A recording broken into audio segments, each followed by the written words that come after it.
الله أكبر.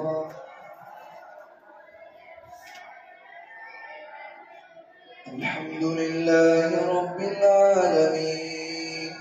الرحمن الرحيم مالك يوم الدين إياك نعبد وإياك نستعين اهدنا الصراط المستقيم صراط الذين أنعمت عليهم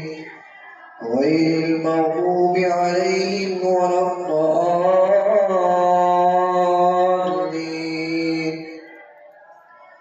والمحصنات من النساء إلا ما ملكت أيمانكم كتاب الله عليكم وأحل لكم ما وراء ذلكم أن تبتغوا بأموالكم محسنين غير مسافحين فما استمتعتم به منهن فآتوهن أجورهن فريضة ولا جناح عليكم فيما تراضيتم به من بعد الفريضة إن الله كان عليما حكيما. ومن لم يستطع منكم طولا أن ينكح المحصنات المؤمنات فمما ملكت أيمانكم من فتياتكم المؤمنات والله أعلم بإيمانكم بعضكم من بعض فانكحوهن بإذن أهلهن وآتوهن أجورهن بالمعروف محصنات غير مسافحات ولا متخذات أخدان فإذا أحصن فإن أتين بفاحشة فعليهن نصف ما على المحصنات من العذاب ذلك لمن خشي العنة منكم وأن تصبروا خير لكم والله غفور رحيم. يريد الله ليبين لكم ويهديكم سنن الذين من قبلكم ويتوب عليكم والله عليم حكيم. والله يريد أن يتوب عليكم ويريد الذين يتبعون الشهوات أن تميلوا ميلا عظيما. يريد الله أن يخفف عنكم وخلق الإنسان ضعيفا. يا أيها الذين آمنوا لا تأكلوا أموالكم بينكم بالباطل إلا أن تكون تجارة عن تراض منكم ولا تقتلوا أنفسكم إن الله كان بكم رحيما. ومن يفعل ذلك عدوانا وظلما فسوف نصليه نارا وكان ذلك على الله يسيرا. إن تجتنبوا كبائر ما تنهون عنه نكفر عنكم سيئاتكم وندخلكم مدخلا كريما. ولا تتمنوا ما فضل الله به بعضكم على بعض للرجال نصيب مما اكتسبوا وللنساء نصيب مما اكتسبوا واسألوا الله من فضله إن الله كان بكل شيء عليما. ولكل جعلنا موالي مما ترك الوالدان والأقربون والذين عقدت أيمانكم فآتوهم نصيبهم إن الله كان على كل شيء شهيدا. الرجال قوامون على النساء بما فضل الله بعضهم على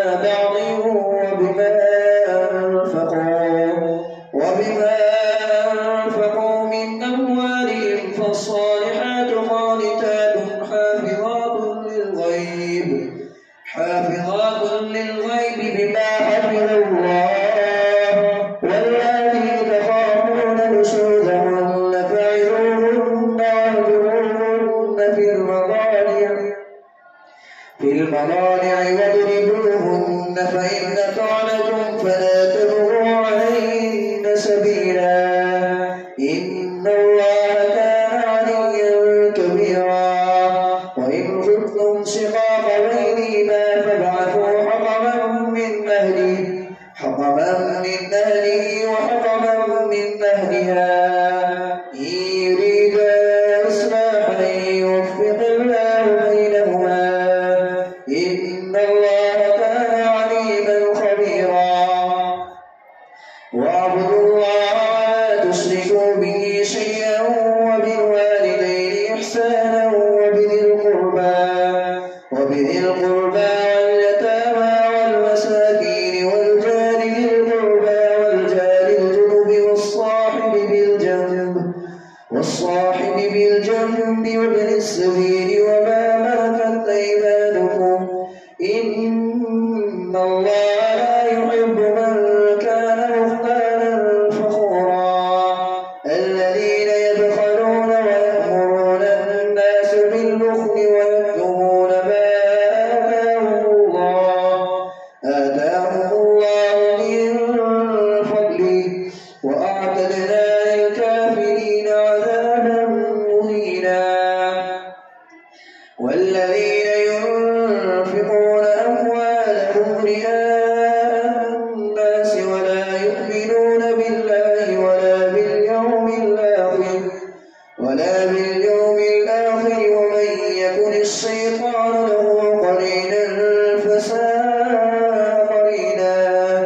وماذا عليهم لو آمنوا بالله واليوم الآخر وأنفقوا مما رزقهم الله وكان الله بهم عليما إن الله لا يظلم مثقال ذرة وإن تك حسنة يضاعفها ويؤت من لدنه أجرا عظيما فكيف إذا جئنا من كل أمة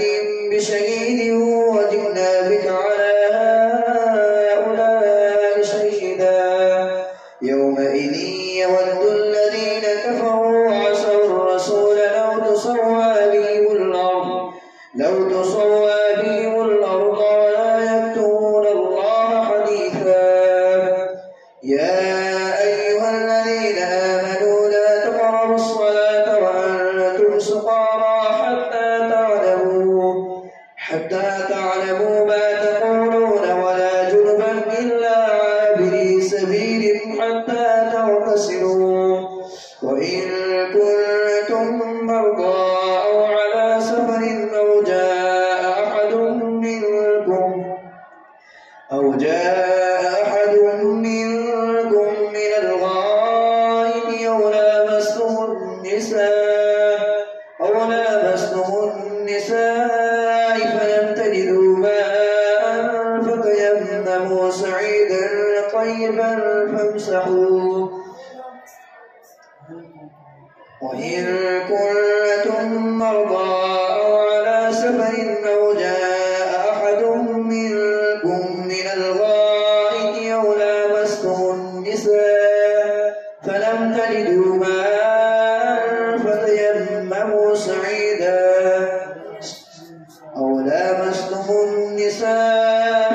تجدوا ماء فتيمموا سعيدا طيبا فامسحوا بوجوهكم وأيديكم إن الله كان عفوا غفورا ألم تر إلى الذين أوتوا نصيبا من الكتاب يشترون الضلالة ويريدون أن تضلوا السبيل والله أعلم بأعدائكم وكفى بالله وليا وكفى بالله نصيرا من الذين هادوا يحرفون الكلم عن مواضعه ويقولون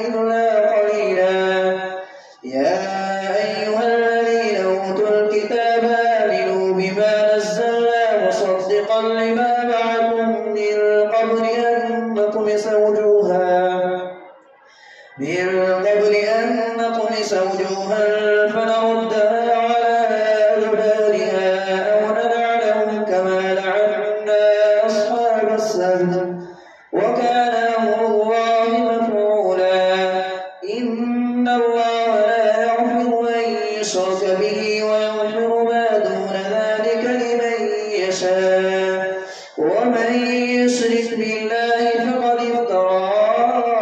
إثما عظيما ألم تر إلى الذين يزكون أنفسهم بل الله يزكي من يشاء ولا يظلمون فتيلا انظر كيف يفترون على الله الكذب وكفى به إثما مبينا ألم تر إلى الذين أوتوا نصيبا من الكتاب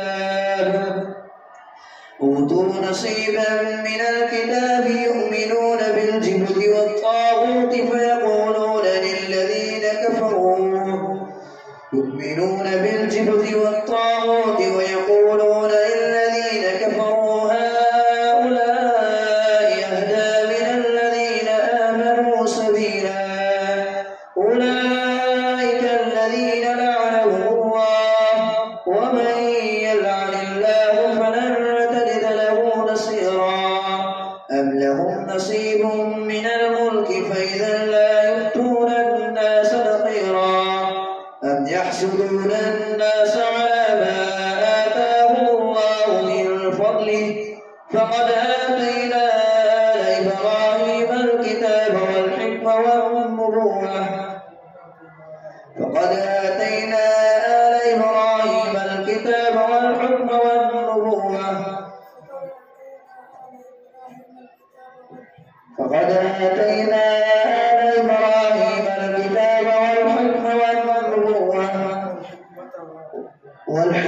وآتيناهم ملكا عظيما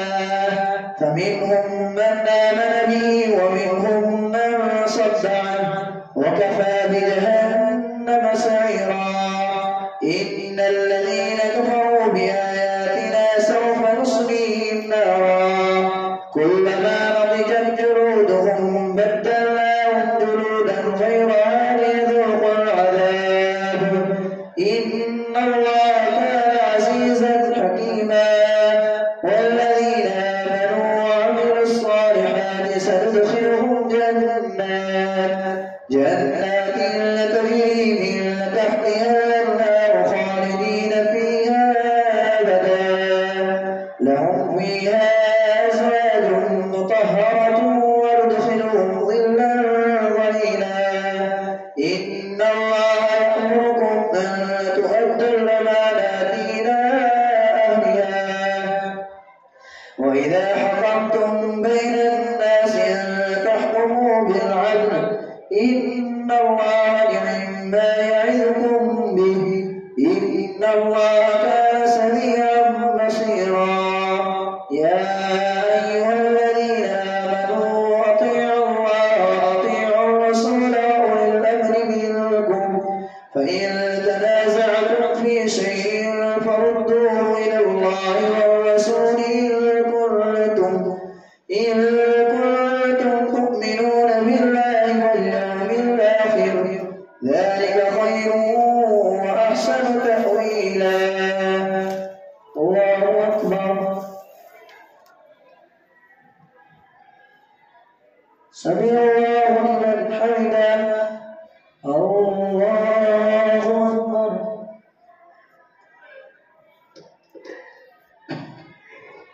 الله أكبر الله أكبر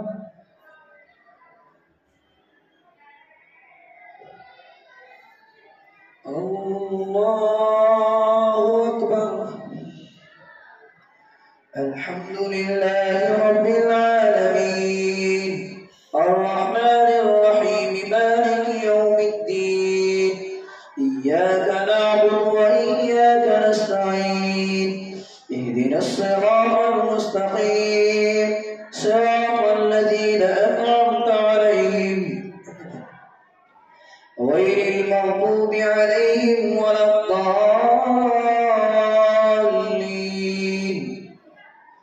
ألم تر إلى الذين يزعمون أنهم آمنوا بما أنزل إليك وما أنزل من قبلك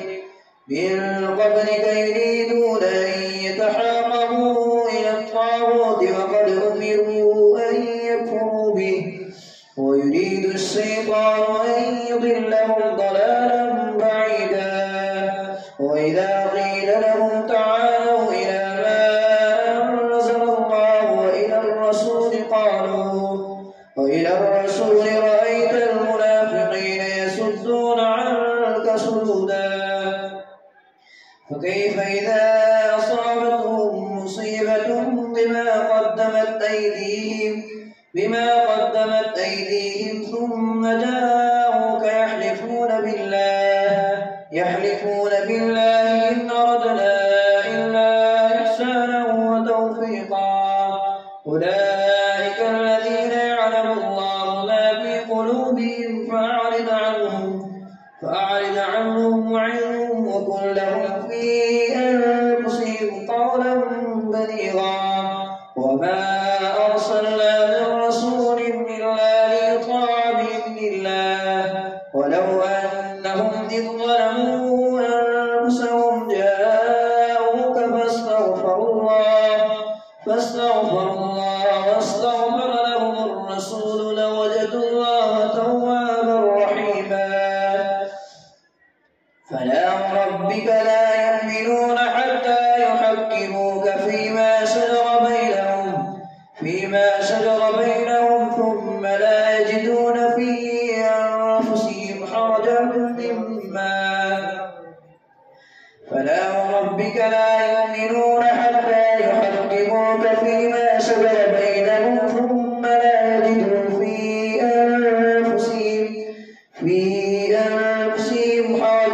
مما قضيت ويسلموا تسليما ولو أنا كتبنا عليهم أن اقتلوا أنفسكم أو اخرجوا من دياركم ما فعلوا إلا قليلا منهم ولو أنهم فعلوا ما يوعظون به لكان خيرا لهم وأشد تثبيتا